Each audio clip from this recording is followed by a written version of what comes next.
right, everybody, let's get started.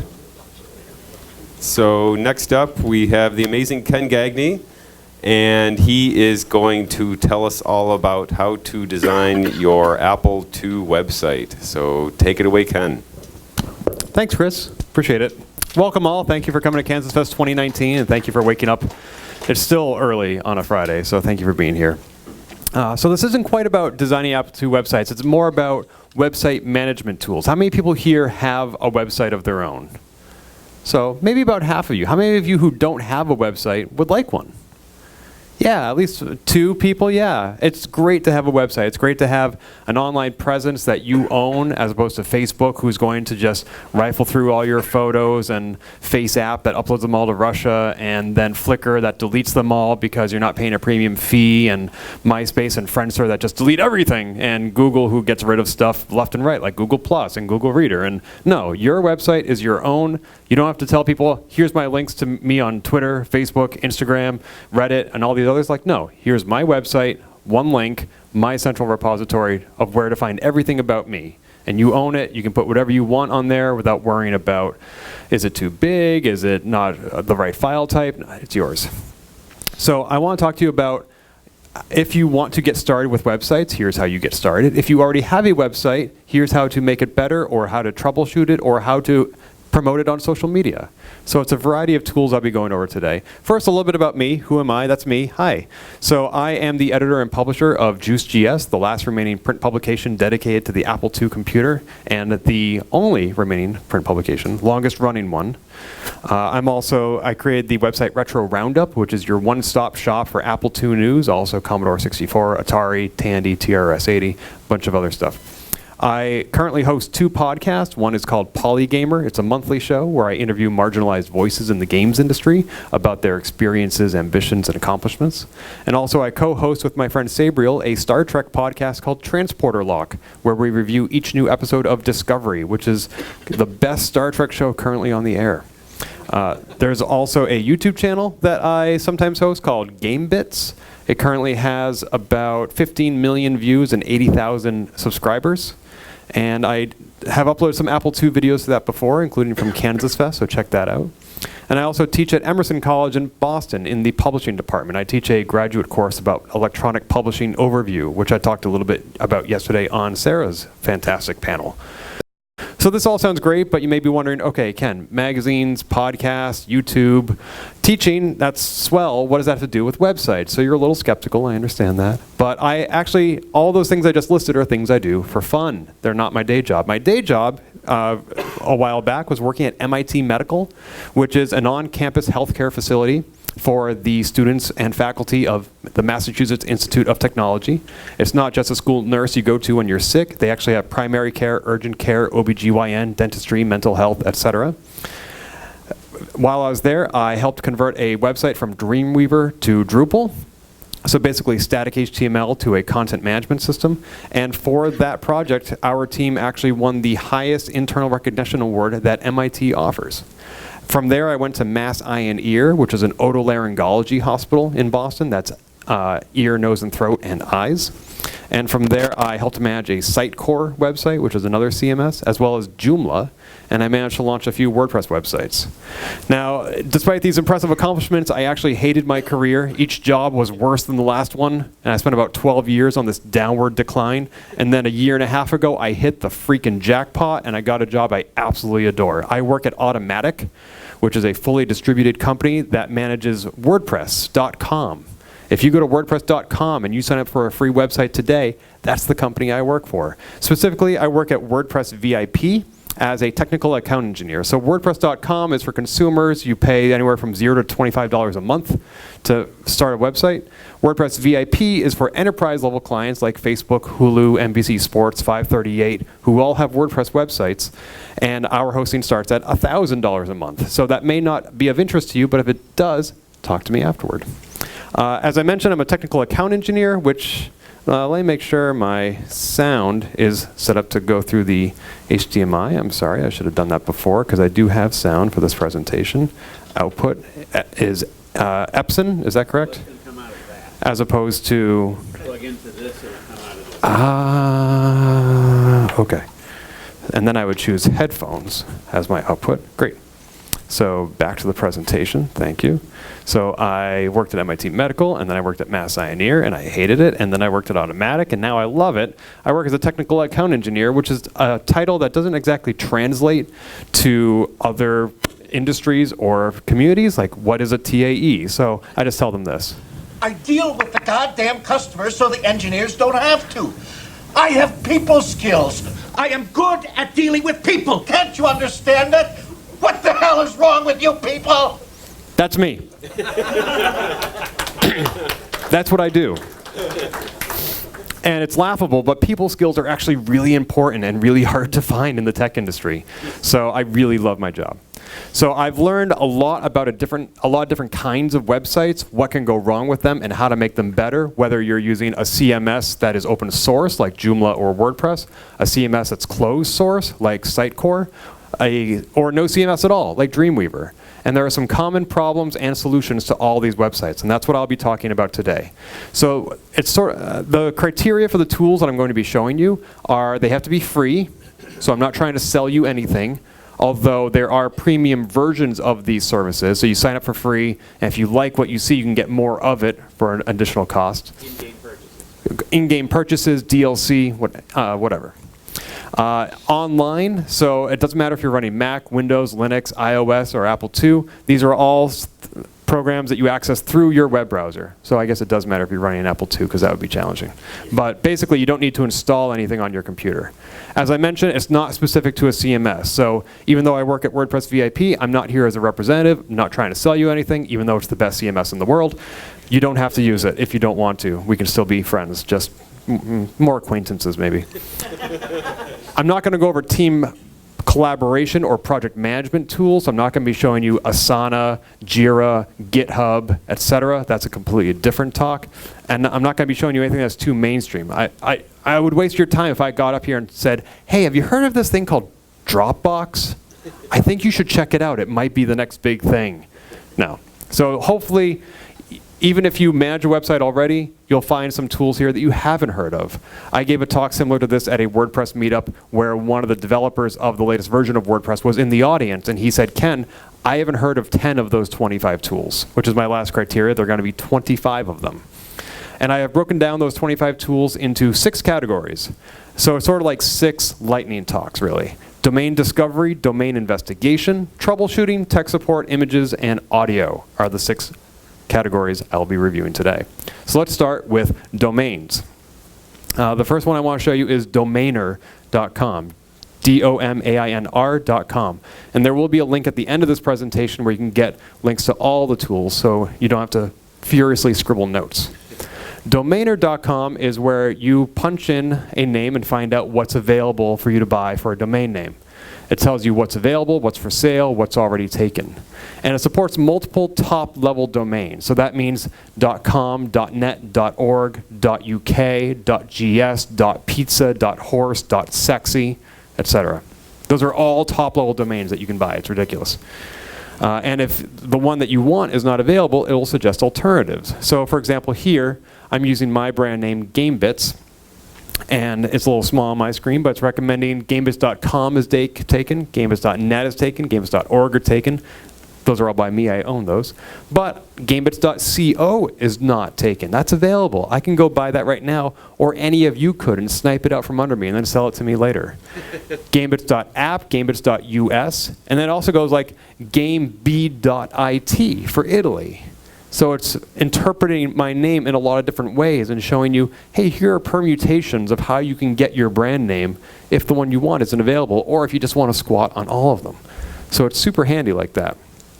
So if I find one that I want, I can actually just click Buy Now right there, and it'll send me to a registrar to buy the domain name right from that link. And if it's not available, I can make an offer.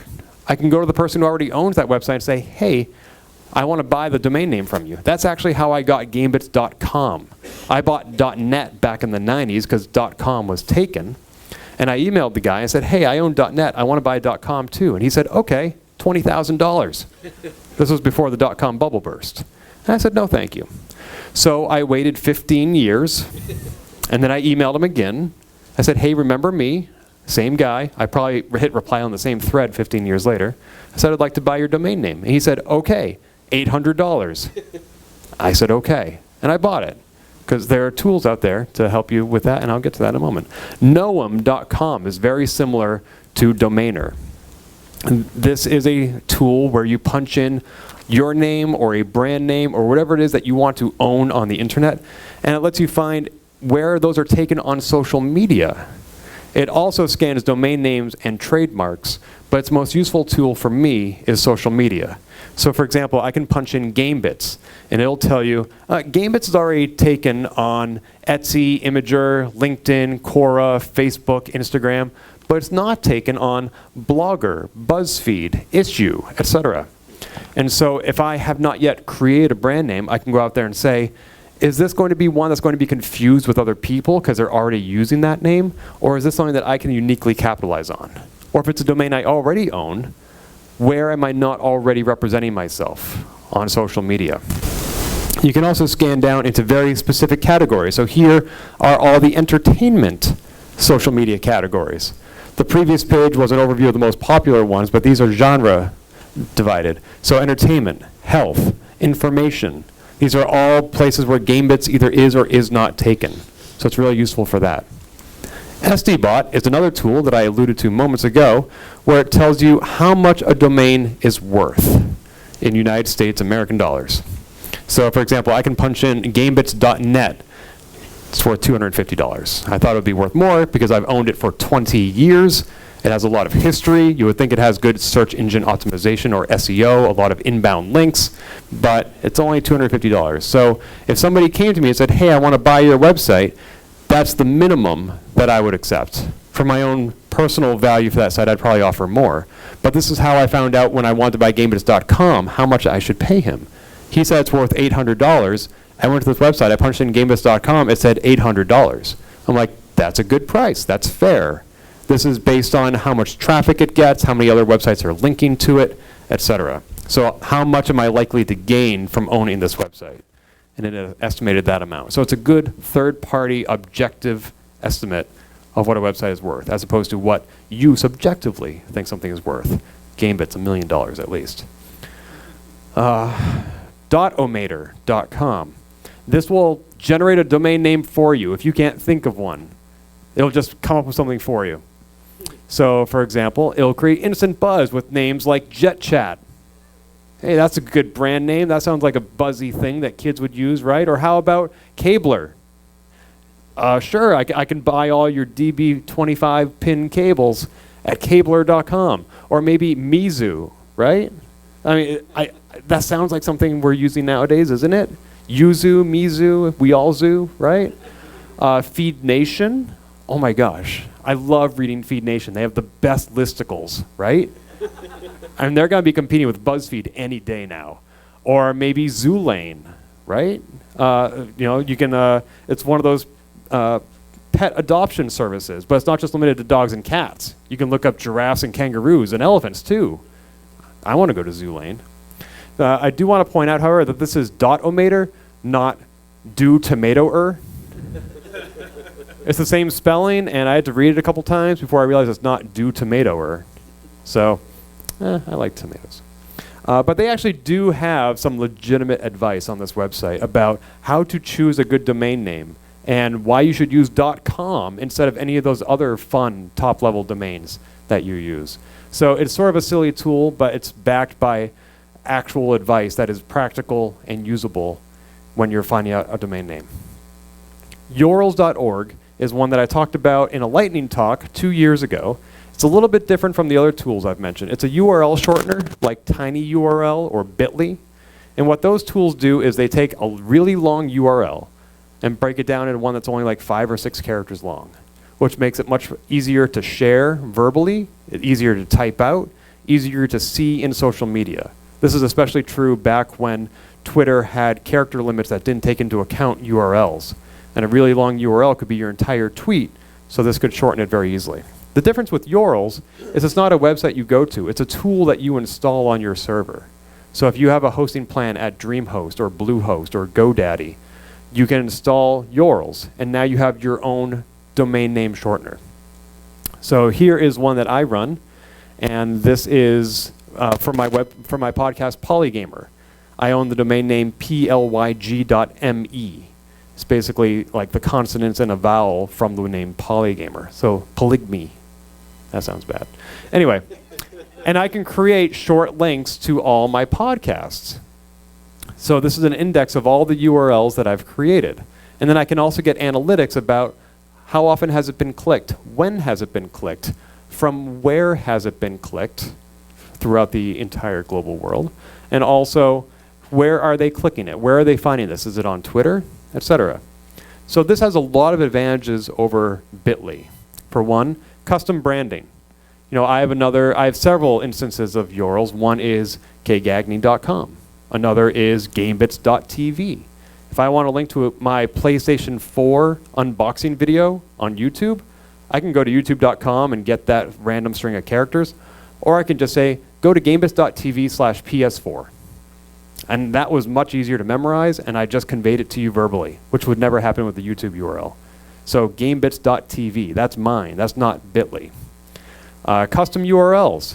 If I were to try to make Bitly, like bit.ly/PS4, somebody's already done that. That's taken.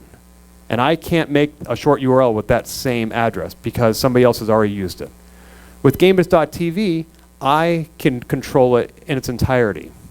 Nobody else is making links at gamebits.tv except me. So I can create /PS4 if I want to. And when the next model of PS4 came out, I made PS4 Pro as a short link. And I can change where those links go. So if I move my video, or if the link changes for some reason, or the link breaks, I can update where that short URL goes, which you can't do with Bitly or tinyURL. Once you make those links, they're fixed, they're static. But here I can go back and change this database very easily from this cool web-based GUI interface. GUI interface, that's like ATM machine or PIN number. I hate myself, I'm a monster. Sorry.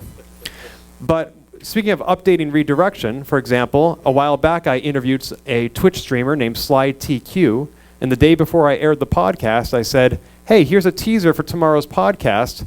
Click plyg.me/SlyTQ. And that link went to the page to subscribe to the podcast in iTunes, so that when the podcast came out the next day, they would already be subscribed and they would get it. Once the podcast came out the next day, I went back and I changed that link to instead go directly to that episode. So whether they were clicking that link before the episode ever came out or after it came out, they were going someplace that was meaningful at that point in time because I updated where the link went. It was super handy. Also, Bitly, bit.ly is Libya, which is not one of the most stable parts of the world. Something happens to Libya, something could happen to all your links, which is not great. Gamebits.tv, kgagney.com, all powered by open source software URLs. I own that database. I can download it. I can even make it publicly available. a2.click is a URLs-based shortener just for Apple II websites. And there actually is an undocumented way I've created where you can see all the short URLs that anybody has ever created on that site. Because I don't want a2.click to get hit by a bus and nobody knows where those links ever went. You can just download them for anybody to see. And if you do use WordPress, there's a plugin for that. You can create short URLs right from the WordPress editor. So when you're writing your post, you just say, here's the short URL I want it to be at this domain name. Drink break before we go into our next category.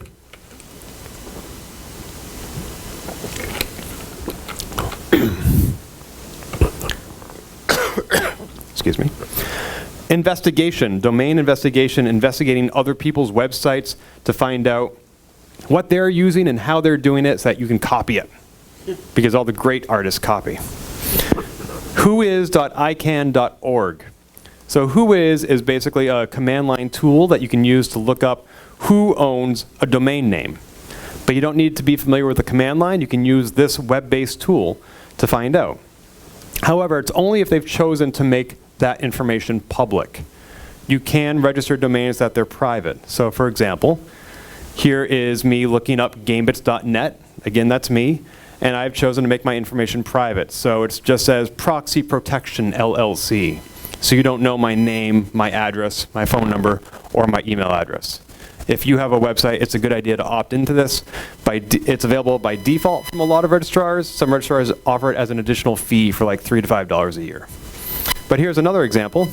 I looked up fangamer.com because a few years ago, I was writing an article for PC World, and I needed to interview the founder of Fangamer, which is an online store. I scoured that website. I could not find any contact information for him except for the part where it says, if you have a question about your order, put your order number here and we'll get back to you. I didn't have an order.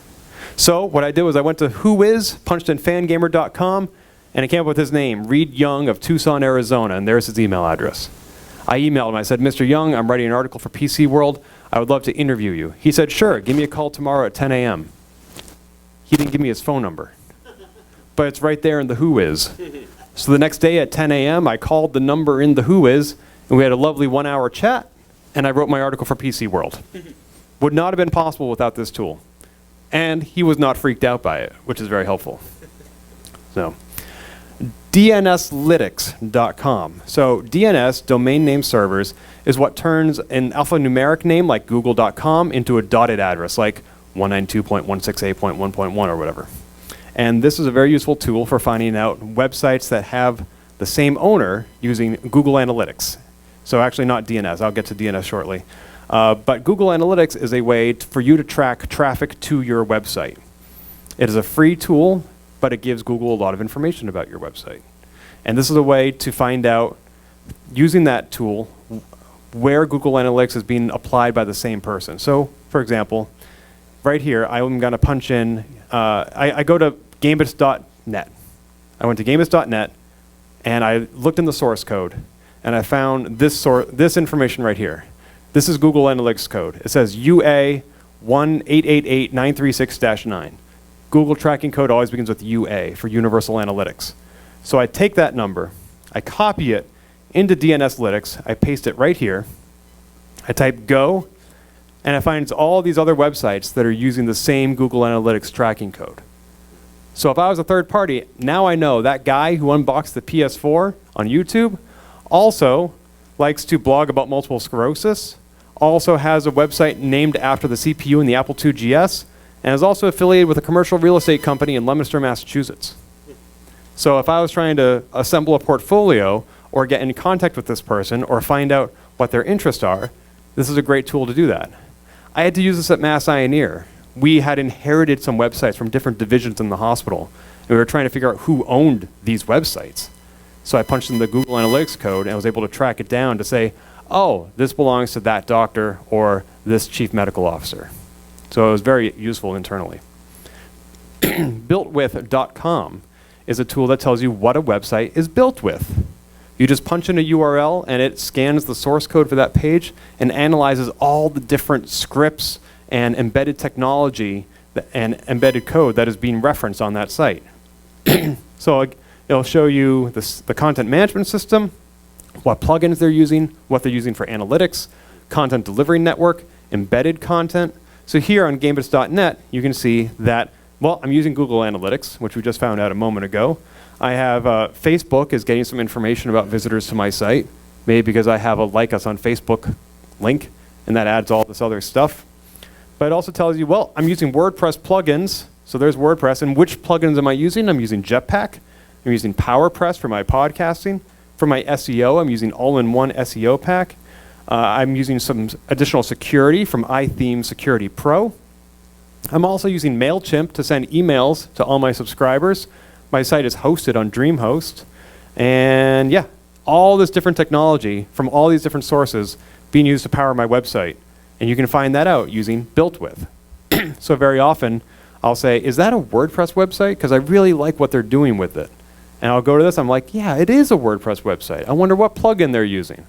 And this tool tells me all of that. And then I can go grab a copy of that plugin for myself and put it on my website, because I want to be as cool as they are. Who is hosting this.com? So websites are hosted in a variety of places. I mentioned a few: DreamHost, Bluehost, GoDaddy, etc. And if you're trying to figure out where your website should be hosted, this tool can be useful to find out where other people are hosting theirs. I've had people come to me and say, hey, Ken, can you help me with my WordPress website? I say, sure, where are you hosted? And they're like, Google? I was like, no. Okay, Firefox? No, you're not hosted with Firefox. So I use this tool. I'm like, okay, you're hosted with DreamHost. I know how that interface works. Here's where you go to do the thing you're trying to do. So you look up, for example, Gambus.net, and it tells you DreamHost right here is where it's being hosted. Now, in this case, that's a little deceptive because that's actually only where the DNS is. My website is actually hosted on WP Engine, but the DNS is hosted on DreamHost. So it gives you that initial layer of where the name servers are hosted. It might not necessarily tell you where the actual site is. It also works with IP addresses. So I punched in 192.0.66.2. It says it's owned by Automatic. That's the company I work for. So if you ever see that IP address associated with the website, it's probably a website hosted with my company. Even if it doesn't outright say Automatic, that's our IP address, at least for the current time. Troubleshooting. Things go wrong with websites. Surprise. Websites are software. Software breaks. Let's talk a little bit about how to get it working again. Isup.me is a useful tool to find out, is something wrong with my computer? Is it just me? Or is the website actually down? The website is also called Down for Everyone or JustMe.com, which more explicitly describes its function. Isup.me is just a short way to remember it. So is the website up for everyone, or is it just you who can't access it? Because there are so many different nodes that your data has to bounce through to get from you to the website and back, so many potential points of failure. It's useful to get an outside perspective, as opposed to like calling your coworker and saying, hey, is it working for you? Because it's not working for me. This website is a third-party objective perspective on if the site itself is down. So for example, reverseinternet.com is a website I used to use a lot, and then it stopped working one day. Is it just me? No. Reverseinternet.com is actually down, this site tells me. And this generates a link that I can send to somebody to say, look, here's evidence that the site is down. Similarly, WordPress.com is up, which is really good, because otherwise my phone would be going off. WordPress.com is up. So if I can't access my WordPress website, it might just be me, because this site says it's fine. Tools.pingdom.com. Pingdom offers a lot of tools. I'm going to show you the website speed test tool. Again, just like all the others, this is a freemium tool. And this will test the speed of your website and show you where it's fast and where it's slow. Because when you pull up a website, as you saw, a lot of different content is being aggregated from a lot of different places. It can be pulling stuff from Facebook, MailChimp, WordPress, your database, images. Sometimes it's trying to load a 10 megabyte image, and you don't know why, because it doesn't need to be that big. So here, for example, I punched in gamebits.net. I'm going to have it test as if it was in Washington, D.C. in the United States of America. And it gave me a score of about 70% out of 100, a D. It's not great. And it tells me specifically what categories I did well in, which categories I did not do well in. And it also walks me through in real time what assets were being loaded and what took the longest. So for example, I can see that this stuff pulled up pretty fast, but this took about half a second. So I might want to drill down into these and look more closely like, oh, that image is really big. I can make that smaller. Or hey, Facebook takes a long time to add. Maybe I can remove that from my site. All different ways to improve your site. What's my DNS.net? Kind of sounds like a nerd comedy. Dude, have you seen my DNS?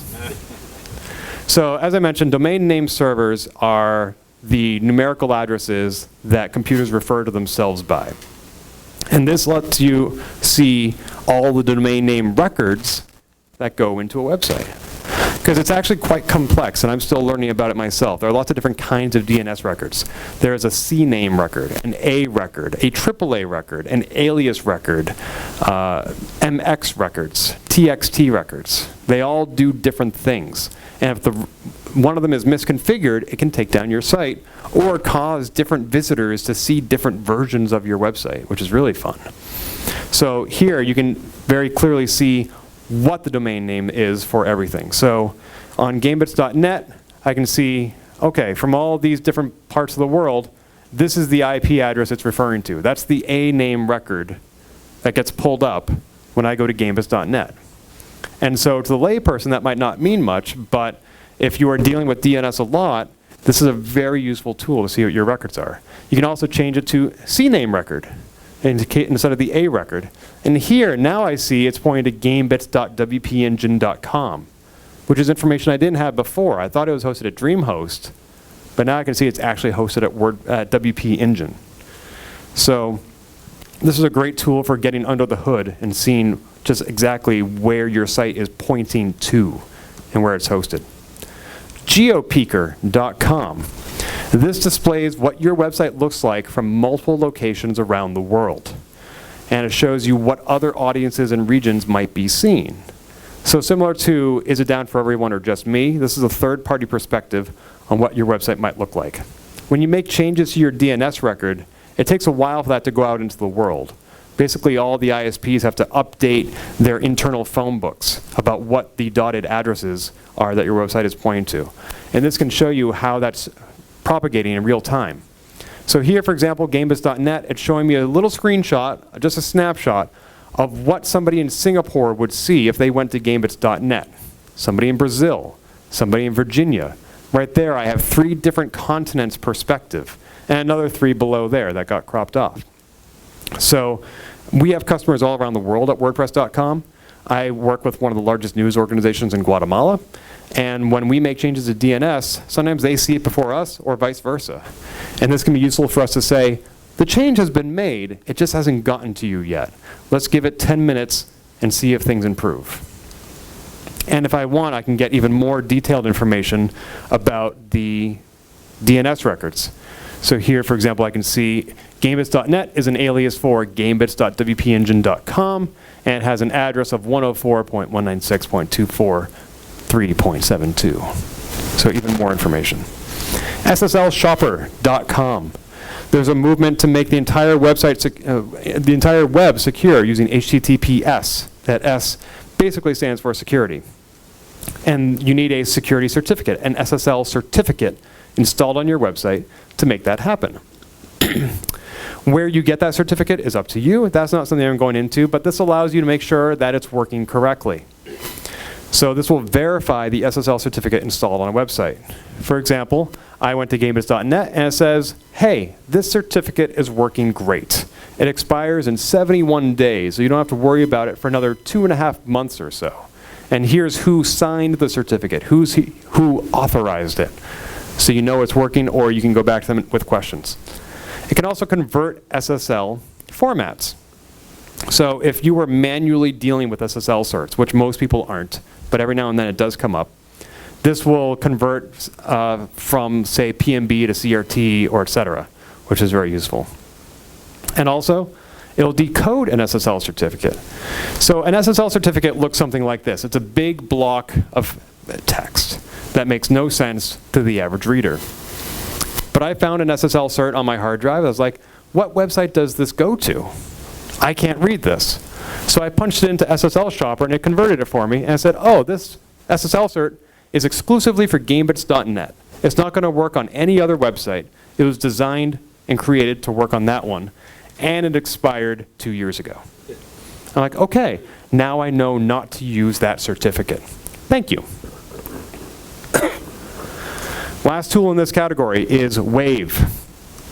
This is a website accessibility evaluation tool. And this will go through your website and show you any errors you have that would make your website harder to view or access for those who have disabilities, whether it's visual, oral, comprehension, etc. So right here it's showing me, for example, there are some images here that don't have alt text, which makes it harder to read with a screen reader. There are some tags here that might not translate. And I can also go more specifically, and it gives me, like here's a header tag, but there's no text to go with the header. And that can be confusing for certain website interpretation programs. The reason you would want to use a tool like this is because 10% of all people have some sort of a disability. And disabilities aren't always apparent. Question? Comment? Comment. I recently talked to a host of a bed and breakfast, and they were having some hard time with flooding. But they also have a hard time because internet lawyer trolls have been going around suing websites that weren't completely compliant with ADA. Yep. So talking about the ADA, American Disabilities Act. Thank you. Talking about ADA and legal compliance and requirement, there is something called Section 508, which can require adherence and compliance. Target.com got sued for not being compliant. Some universities have gotten sued because their videos were not subtitled or captioned. That's also true. So you want to accommodate those individuals for several reasons. A, it's the right thing to do. B, it makes your audience bigger. And if you're selling something, you want to increase your audience by 10% because then your sales go up by 10%. And C, if you're making your website easier to read with a text reader, a screen reader, text-based browser, that's going to help an Apple too. Because if you're visiting the website with Kontiki, that's not that different an experience in some ways from using a screen reader if you're visually impaired. So you can use this for your website, or you can also install the Chrome browser plugin. Excuse me. All right, I have 8 minutes left, right? Correct. Correct. Great. So I've finished half my categories. I'm going to go speed through these. Supportdetails.com. So many times my dad would call me and say, Ken, the computer's not working. And I was like, okay, what version of Mac OS are you running? And he's like, version of what? Mac OS? And I'm like, oh, okay, what operating system are you running? He's like, Mac. Okay, I'm like, okay, Mac what? He's like, Mac. I'm like, okay. What web browser are you using? Yahoo? No, that's not a web browser. Dad, you're not helping me. And so I tell him, okay, go to the Apple menu and click About This Mac. Like, Apple, where's the Apple menu? It's in the upper left, Dad. I'm like, all right, he clicks that. And I'm like, okay, what's the version number? And he just reads me everything on the screen because he can't discern what's important and what's not. He doesn't know what I'm looking for, so he just spews everything at me. Go to supportdetails.com. This tells you what browser you're using, browser version, operating system version, screen resolution, color depth, Macromedia Flash version. It puts all this information in one place, and then you can just click Export PDF. And you get a nice, clean export that somebody can email to you. Then I get to walk my dad through how to attach a PDF to an email. And there's no way around that. But quickforget.com. You really shouldn't convey private information, usernames, passwords, credit card numbers, etc., via email, because email is very often unencrypted. It's plain text. So if somebody asks you, hey, can you send me my password? You don't want to do that with an email. You can use quickforget.com. You just put this information into this text window right here, and you can designate whether it should stop working after so many views or so many hours. So for example, here I would say, here's your username and your password. Great. And it generates a link. And I copy that link, I send it to somebody. I say, here's a link to get the password. It'll expire in 1 day or 2 clicks, whichever comes first. And so a day later, if their email gets hacked, it doesn't have the password in it. It has a link that has expired because they already got the password. Full disclosure, when I first discovered this tool, I thought it was fantastic, and it still is. Somewhere in between there, the company I work for bought it. So this is now an automatic product. Images. We love to make things look good on our websites, in our blog posts, on social media. It's very helpful to have a visual component break up those big blocks of text. Where do you get them from? Pixabay.com is one such source. They have free photos, over 1 million photos. You don't have to give any attribution. You don't have to say who took the photo or where you got it from. You don't have to pay anything. And you can even use it for commercial purposes. So you can put ads on your website. You can put it in a magazine like JuiceGS that you sell. The only thing you can't do is like sell the actual photo itself. But you can put it in a context that is commercial. For example, I went searching for Vizslas, one of my favorite breeds of dog, Hungarian hunting dog. Found these great photos. I especially liked this one. I went to download it, and it says, please log in for downloading full resolution. I was like, okay, I need to create a free account. That's not a huge obstacle. But what if I don't want to log in? Then I need to use a CAPTCHA. I need to click the, I'm not a robot. I'm like, okay. And it says, if you sign up for an account, you don't have to use a CAPTCHA. It's like, okay, I get it. And then I download the image, and it says, if you want, here's how you can attribute it, but you don't have to. End result, I get a beautiful color picture of a Vizsla. And just to clarify, you can use it for any purpose. Attribution is not required. Commercial use is okay, etc. Another such website, unsplash.com. They also have free photos, almost 1 million photos from 110 different photographers. Still, no attribution or payment necessary. Still, commercial purposes are okay. Let's see how they do with Vizslas. I looked for this dog on here, got completely different photos from Pixabay, no overlap. I found this gorgeous dog right here. I went to download a high-resolution version of it, and I got a high-resolution version of it. I didn't have to create an account, didn't have to click a CAPTCHA. It was that easy. And then, again, they say, if you want to credit it, here's how, but you don't have to. And again, here's the licensing saying you can use it for pretty much anything. Boingboing.net is a great way to get pictures from YouTube videos. So when you go searching on YouTube, you sometimes see thumbnails like these. These are 4 thumbnails for 4 images that I found when searching for PlayStation 4. I want to get the picture that goes with that one right there without taking a screenshot and then cropping it, etc. So I just go to Boing Boing, I punch in this URL, and it grabs that image for me. Easy. Remove.bg. BG stands for background. And this is, if you're not good with green screen or Photoshop or GIMP, this will do it for you. It removes the image background and outputs it as a PNG with a transparent background. So I again use that same thumbnail I just grabbed from YouTube of me standing in my living room opening the PlayStation 4. I upload to this tool and immediately cropped out everything that wasn't me and my PlayStation, which is super handy. So I started with this image. After I upload to that service, I get this, and now I can put myself in a rainforest. It was that easy. They do require payment for the high-resolution version, so sometimes what you get down is not as high quality as what you uploaded. Pablo.buffer.com. This is for cropping images and preparing them for use on social media. So, for example, Twitter is landscape, Instagram is square, mobile devices are portrait, all different layouts, and this lets you immediately crop it for whichever one you want. So here, I'm cropping this for Twitter, because I chose, or you can choose it for Instagram. So here's a square, Pinterest is this size, Twitter and Facebook are this size, and it helps you immediately crop it. You can also add captions and logos, and you can blur out some of the background. You can also just hit a button that Pablo offers to add a random quote. So there you go. And then you can also share it immediately to social media, or you can download a version of it for yourself. Audio. Oh, I have 90 seconds left. I'm going to run long. I'm just telling you now. Sometimes you need free music to go with your podcast, for example, intro, outro music. Free Music Archive is a great tool to get free music. Even if you just want something to listen to in iTunes, you can go to Free Music Archive. Free songs for streaming and download. Partially funded by the National Endowment for the Arts. So here I'm searching for classical music. I want to break that down a little bit more granularly. Here is symphony music. I can go that much more granular. I can also search specifically for music licensed under Creative Commons, which is useful here. So this website was supposed to actually shut down last year, but they got new funding. They were sort of on probation for me this past spring, because you can see right in this blog post, they said, update on bugs. We have bugs that prevents the music from actually playing, but it is there.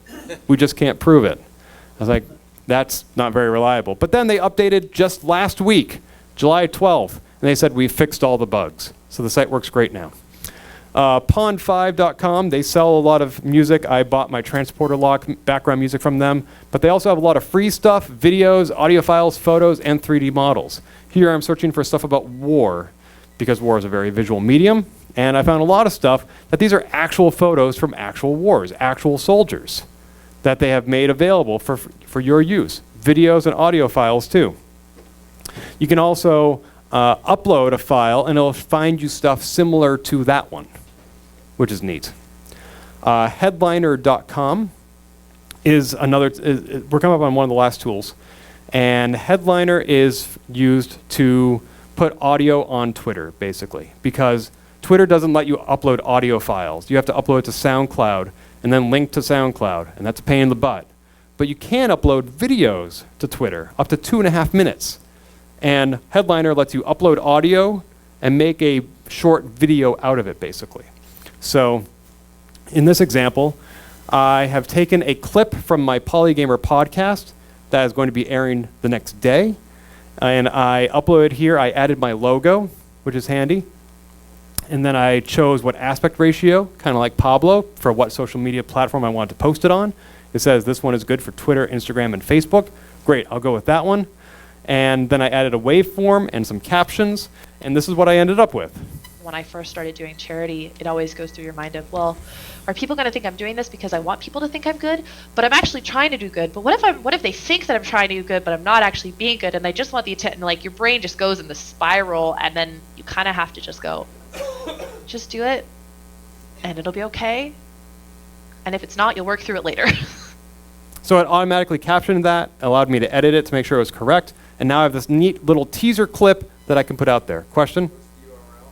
Headliner.app, I believe. And there will be a link in a moment. So this goes back to that teaser that I posted earlier.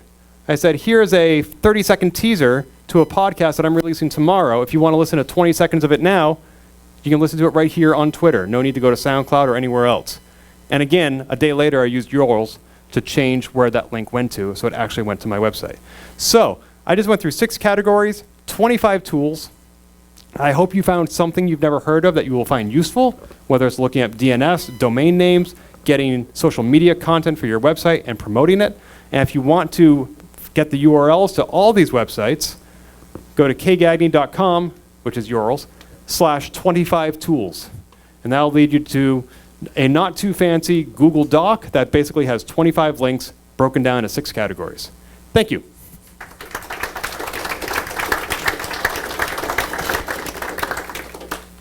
All right. Any really quick questions for Ken? Any tools of your own that you want to recommend? Vizsla, Vizsla. It's a Hungarian hunting dog. The females can be about 35 pounds. That's on the smaller side. Men are more like 50 to 55 pounds. They have excellent recall, but they're also very high energy. They're beautiful.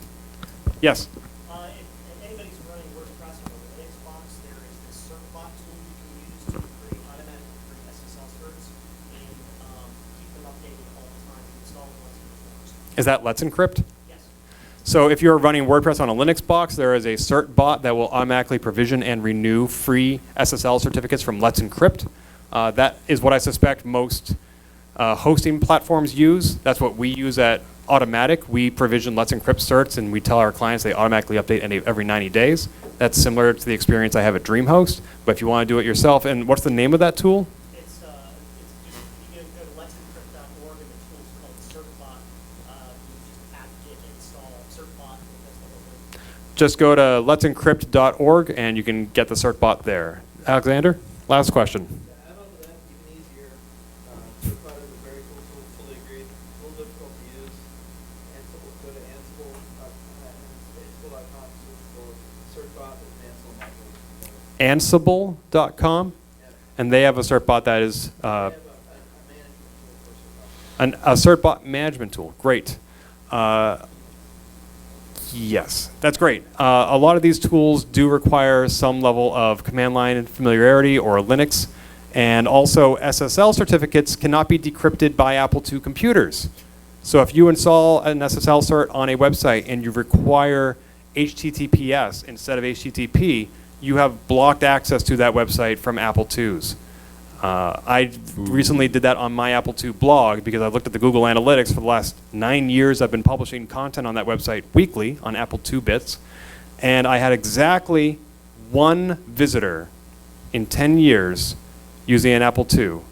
And he viewed 7 pages, and it took him 45 minutes. So he probably did actually read each page. But again, that was just 1 user out of 10 years. And I decided I would rather have the security than the accessibility in this case. All right. Thanks again, Ken.